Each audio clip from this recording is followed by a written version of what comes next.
Labis naman na ikinatuwa ng pamilya Laude ang desisyong sampahan ng kasong murder si Lance Corporal Joseph Scott Pemberton.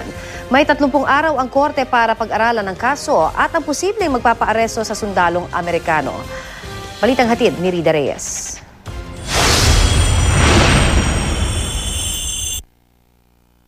Dalawang buwan matapos patayin si Jeffrey Jennifer Laude noong October 11 sa Cellzone Lodge, Olongapo City, sinampahan na ng kasong murder ang pangunahing suspect, ang US Marine na si Joseph Scott Pemberton. Nasabi ng prosekusyon na ay napromote na raw bilang Lance Corporal mula private first class. Para sa Olongapo City Public Prosecutor's Office, sapat umano ang mga nakalap ng circumstantial evidence para idiin si Pemberton sa pagpatay kay Laude. Kabilang dito ang pahayag sa mga taga-US Naval Criminal Investigative Service o NCIS ng dalawa sa mga sundalong kasama ni Pemberton noong gabi ng krimen. Nakapaloob yan sa report na una nang naisumite ng NCIS sa piskalya. Ang isa, si Lance Corporal Jarn Michael Rose, sinabihan umano ni Pemberton na I think I killed a he or she.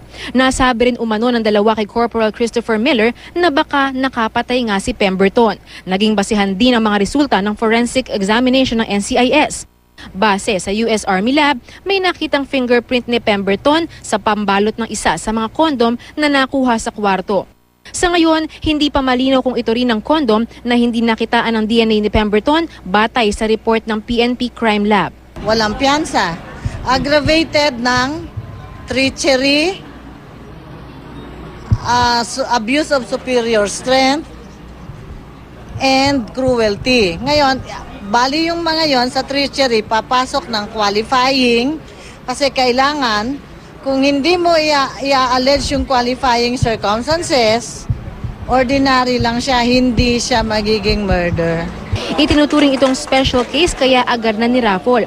Diringgin ito sa sala ni Judge Rolin Hines Habalde ng Olongapo RTC Branch 74. May 30 araw ang korte para pag-aralan ng kaso at ang posibleng pagpapaaresto kay Pemberton. Labis ang tuwa ng pamilya Laude sa desisyon ng piskalya. Nagpapasalamat po ako at natutuwa na murder po ang sinampa sa korte. Umaasa po kami na sa korte po maging mas mahigpit pa pong pagtutulungan at kooperasyon ng aming pong mga abogado. Ito po ay panimula pa lamang sa isang napakahabang proseso para makamit ang katarungan. Huwag po natin kalimutan na hindi itong ordinaryong kaso. Ito po ay kaso sa ilalim ng DFA. Wala pa namang tugon ng kampo ni Pemberton na nakadetain pa rin sa Camp Aguinaldo. Mula rito sa Olongapo City, Rida Reyes, GMA News.